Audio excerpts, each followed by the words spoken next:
Good morning, good afternoon, good evening to Linking the Travel Industry, the live podcast we record here every Monday. My name is Rian. I'm one of your hosts today. And as usual, I'm joined by Anne and Ash and also a special guest today. So from my side, welcome and over to you, Anne. Welcome, everyone. I'm Anne. I'm an independent consultant with LeapShift and happy to help you with anything related to distribution, NDC, one order, and much more. Over to you, Ash. Hi, everyone. My name is Ash, and I'm the host of a weekly business travel podcast called What's Up in Business Travel, where we give you only the important updates in under 15 minutes. Additionally, I'm the Vice President of Client Success at Traxo, and this is Linking the Travel Industry.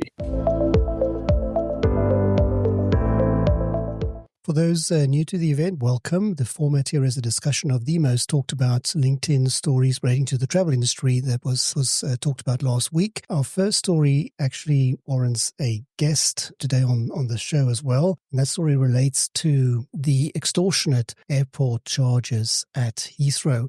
And I'm delighted that Clive, the author of that post, could join us today and briefly talk about that post. And of course, what happens next. So Clive, thank you for giving us your time today. I want to do a quick intro for those who might not know who you are, which is a bit rare, and then tell us about this post. Pleasure, and thanks for having me again. My name's Clive Ratton. I'm the Chief Executive Officer at the Business Travel Association here in the United Kingdom, representing the business travel sector, both in government and in media, and promoting the sector for the great work that it does. Kind of talking about this post, moving on to that, Rhiannon, it's my kind of personal campaign, if you like, my pet thing around drop-off charges at Heathrow, but UK airports generally, because we are relatively specialist in being able to do this. Not many airports around the world do charge these fees, and it frustrates the hell out of me, if I'm allowed to say that word, the amount of money is being generated. So this latest post came out of, I'm a member of a committee that sits around checking Heathrow, what goes on there. It's called CESHA, and it's the Council for Independent Scrutiny of Heathrow. And I found some figures I hadn't found, which kind of gave the numbers of passengers arriving by ground transport that I hadn't seen before, which made me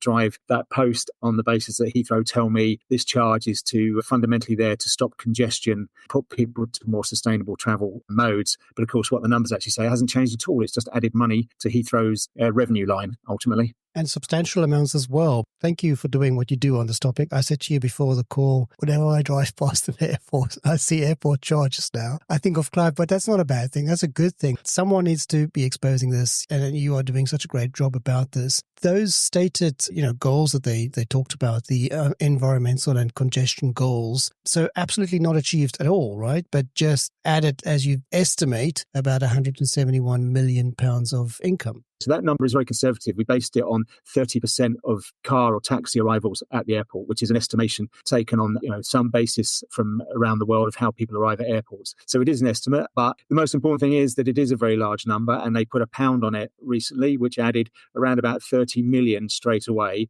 And as you as a consumer, what do you get? You get nothing, right? You just get to turn up and get out and go and spend money in their airport. And what I get really frustrated about is that they say, they're trying to dissuade you from driving in, but every other advert is encouraging you to drive to the airport to put it into their car park, which is no different. It's just become a tax on travellers because it's not one way, it's return, because if you get dropped off, you have to get picked up, and the cost of somebody parking in the short-term car park is another £7 or £8, and it just builds up and up. And as I say, it's not just Heathrow. It is all airports pretty much in the UK, and it's just frankly unfair on travellers, whether you're travelling for leisure or for business. So yeah, the numbers are pretty stark at how much money it raises for them. So Clive, on the congestion front, the congestion of Heathrow is not just related to the airport, it's also related to all the roads that lead into Heathrow. Is this an attempt to reduce that as well, or is that really the main purpose of it all? It's an attempt to reduce the congestion getting into Heathrow. So coming off, for those that know Heathrow, the M25 and the M4, typical British, I'm afraid we don't invest in the infrastructure generally, and it is really busy, and Heathrow wants to continue to grow. But the bottom line is that you can't get to Heathrow from anywhere really outside of London by public transport very easily. And we have between 80 and 120 flights departing before 9:30, which means you've got to check in about 7:30. So getting it anywhere by public transport is almost impossible. So you have to drive there or get a taxi. And frankly, why shouldn't you be able to make the choice of how you get yourself to the airport? It's not the airport to decide how you choose to get to the airport. Yes. But London City Airport is really spectacular. Unfortunately, of course, you can't get the international flights in there, so that's a little bit of a bummer. But have other airports taken any advantage of the situation, or are they all following the same thing? No, sadly, other than London City, who we put our arms around and love them to death because they don't make a charge for getting dropped off there. Every airport from Manchester, Birmingham, Southampton, Bristol are one of the worst, most expensive. And if those that would know where Bristol is, the only way you can get there pretty much is driving there. And it's airports all around the country. I think there's 3, Inverness, London City, and one other escapes me. I think it might be Cardiff that don't charge. Every other airport has started these charges post-COVID, which was ostensibly to help the recovery, but now down to congestion or sustainability rationale. And that is actually what makes me particularly angry is that, it's all this sort of greenwashing or masquerading as these efforts. This is not the only example we've seen, Heathrow. We've seen it with airlines as well, masquerading charges and actually just pocketing the money. Yeah, I mean, Heathrow, most expensive airport pretty much in the world, falling down the rankings from a service point of view rapidly, as Ash says, and it's not a great experience. And all these kind of rationale of charges that are all seen to be doing good for everybody else, but not for them. And of course, sad to say the truth is that that's not the case in this scenario. We have got a couple of airports in the UK actually give a 50% discount for EVs, which is something I've put to Heathrow, as at least it's a step in the right direction for saying it is sustainability. Forget about the congestion bit, it doesn't do that, but that would be a step in the right direction. I'm working with a couple of other associations for later in the year. We have some plans to keep tackling this, and I don't think we can get rid of it, and maybe it's unreasonable to get rid of it, even though no other really major international airport sees fit to charge, but to find some sort of standardization and maybe regulation from the government on parking, and to make it only operational between 9:30 and 5 potentially, because then the early morning and late evenings where it's really, really difficult to get there by public transport not covered, instead of it being 24 hours. So we've got some suggestions to put to the airport community, not least Heathrow, to change it. But yeah, it's just another example of rip-off Britain, I'm afraid. Something we will keep campaigning for until, as you said, I pass away and it's on my headstone that he tried and failed maybe, but who knows?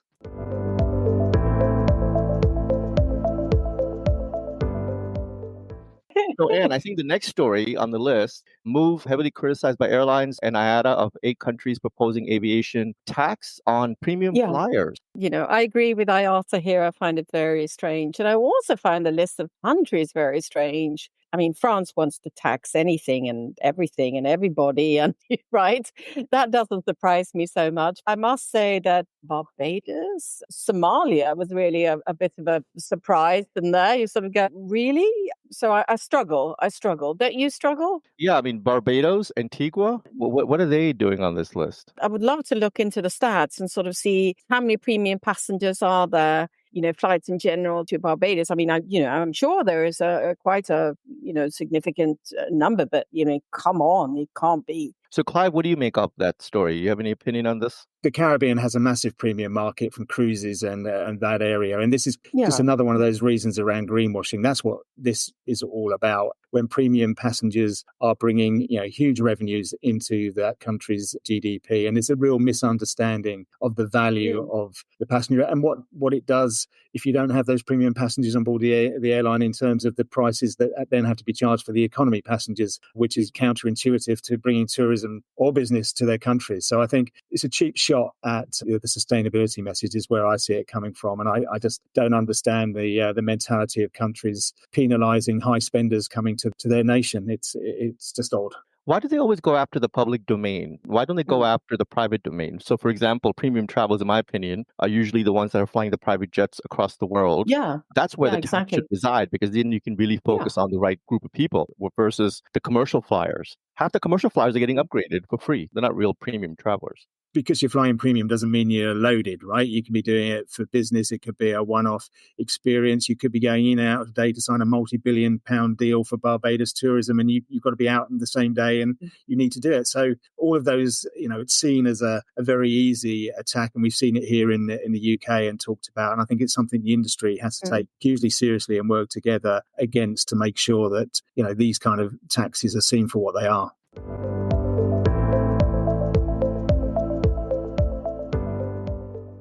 Rian, are you back? I don't know. Am I back? Yes, you Yes, are. you are back. I love Yes. this. Kenneth has this Kenneth. replace Rian hashtag. This might become a real thing soon. Thank you, Kenneth, for that humor. Thank you, Kenneth. You I needed the humor. know where your loyalty lies. No worries, mate. It's fine. So there's a question there from Pam. Clive. Yes. Are these charges for any amount of time to drop off or pick up passengers by car? And the sad answer is absolutely. You can't even kiss and greet, right? What's that thing? Well, it's called kiss and fly everywhere else. Here in the UK, we call it kiss and weep because it means you're going to hit in the pocket. So you know what the scary thing is, Pam? If you stay over your 10 minutes, if you need a damn good hug, and we all need that when we're saying goodbye to people, it will start costing anything up to another £1 per minute if you go over that period at some of the airports. Great report in the Times this week about Luton's drop-off charge, which is another London airport, which they've actually calculated is more per minute to drop off at Luton than it is to stay a night at the Ritz. That's how expensive it is. Wow. Anyway, guys, sorry about my audio, but thank you for handling it so professionally. Thank you so much for joining us and giving us the time, and, keep up the good work, Clive. Thank you so much. Yeah, I'm just making some notes about Kenneth there, about, we're going to allow him on, next time. We're not so sure. Let's move on. Next story on my list, Ethiopian Airlines planning to fly to Australia out of Addis Ababa. Not sure about the actual destination. They suspect it might be Melbourne. The reason why this is a significant story, guys, is because the market out of the Middle East to Australia is very lucrative and the fares are very high and there is strong a need for competition there. I'm delighted to see Ethiopian take this on because it is a premium market. Now, if it can be sustainable or not, we don't know. We recently saw the withdrawal of certain routes into Africa, so we'll see. Hoping to start flying in 2025 still, which is very optimistic, but let's see.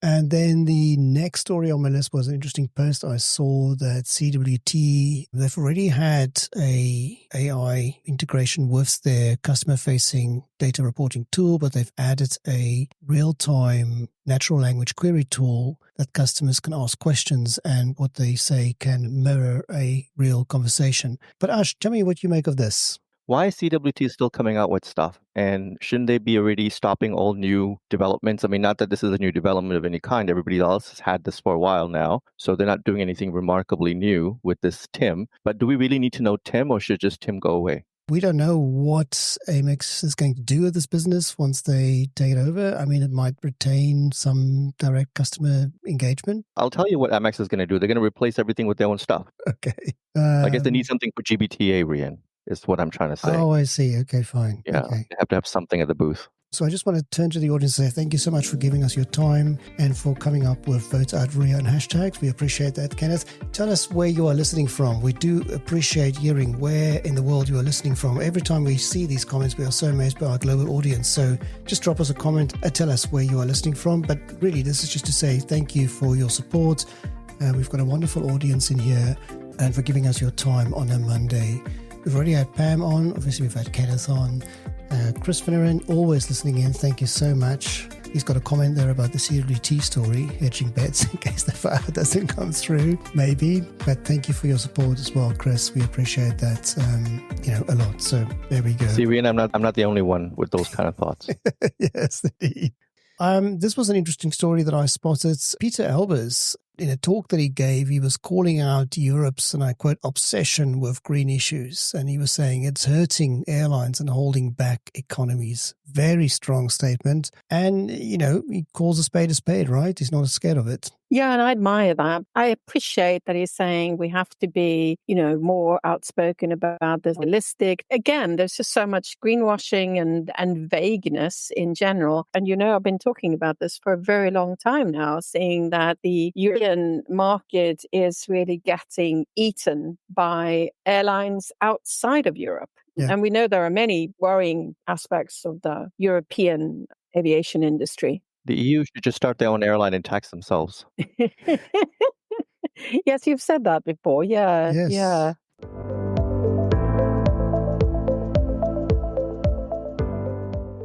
Now, let's stick to the EU because they've also announced, interesting announcement here, they've announced 2.8 billion euro spend on 94 transport projects. Some of that will be rail, about 77% of that will be rail spending. It just sounds enormous. 94 projects, 2.8 billion for 94 projects is not that much, and what do you make of it?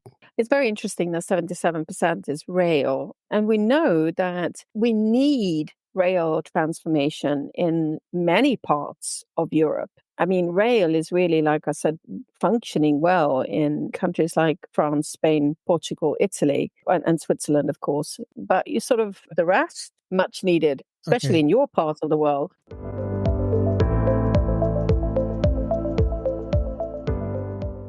Next to last post from last week, which raised a lot of discussion, is the announcement by Virgin Atlantic that they're going to do some major overhauls on their products, including fully refurbishing their Boeing 787 aircraft, which will mean the end of what was referred to as coffin class. I've flown that. It is very awkward. It's a very strange layout, the sort of wishbone layout. They are basically betting quite heavy on premium traffic. They are slashing the number of economy seats, and there's some very interesting things hidden in that announcement. This was in a post I saw by Rob Burgess. If you don't follow him, you should. He writes really well. And, there's some interesting developments, in that announcement. The biggest of which, I'm sure Ash is dying to talk about it, is the introduction of Starlink Wi-Fi across the range of their planes. I'm sorry, did I take your comment away there? And somewhere in there was an announcement about integration with an AI. Ash, sorry, apart from Starlink, what else makes you excited about this announcement? That's what makes me excited, Rian. And you totally took my comment away. But I thought that was really great when I saw that announcement. And the more and more airlines that do this, the better it is. They are getting rid of the bar, but that's okay. The AI was the announcement that they're going to make an open AI partnership, which is very significant. That's very interesting. And any thoughts? What was really interesting in this publication, then they say a new flying club benefit for people who lose status after having it for many years. And then it says lifetime status ? That's interesting because you know how I feel about that airlines really lose opportunity in the way they sort of just drop their customers after they lose status. I mean, come on, if you've been platinum, right? Why shouldn't you sort of try to still look after that customer? Okay, look, but we're all excited about these changes. So well done, Virgin Atlantic. Can't wait for them. Yes. And then just a happy birthday to Ryanair. Isn't it amazing? 40 years since their first ever flight happened last week. That's quite amazing. And now one of the world's largest airlines. So, and congratulations, right? We should have had a happy birthday music on here. Okay. It's quite remarkable, and especially being one of the biggest airlines in the world. I mean, I still remember back in the day when people said, oh, they're so tiny, nobody will fly them. Work. Yes, okay, cool.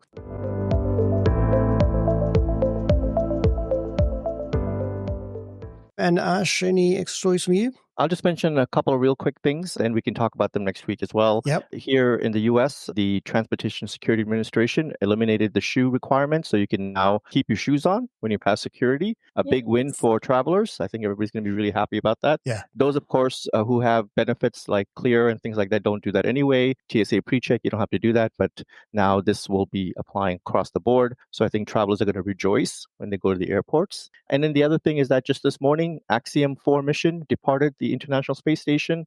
I was watching it live right before I came on this call. Super, super exciting. They'll be landing on the Pacific Ocean, actually, this time, tomorrow morning, early, around 5 a.m. And then the report on the Air India 171 crash came out on Friday. I'm doing a little forensics on that report myself. I'll be putting out a post next week on this because I've done some deep analysis on what they found, what they're saying. And of course, the tendency is to blame the pilot for error, which is the easiest person to blame. Cool. We could include that as well next week. So there we go. I think that is a wrap. So thank you, Clive, as well for joining us. We appreciate that. Thank you for all the comments, guys. Pam, thanks for joining. Chris as well. Kenneth, thank you for being a regular listener. There we go. So from my side, thank you. And over to you, Anne. You just cannot get over this Kenneth thing. You need to repair that in some shape or form. Thanks, everyone. We just love it with all your comments. Over to you, Ash. There's nothing to repair there, Anne. It's working quite well. Thank you, Kenneth, for that wonderful comment. And thank you all for joining today's live recording of Linking the Travel Industry.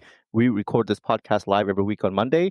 And we ask that you share this event with others that you know. Chances are high that if you enjoyed today's session, those that you know will as well. If you ever miss a show because of time zone or availability, the podcast is available on businesstravel360.com. This is Linking the Travel Industry, signing off.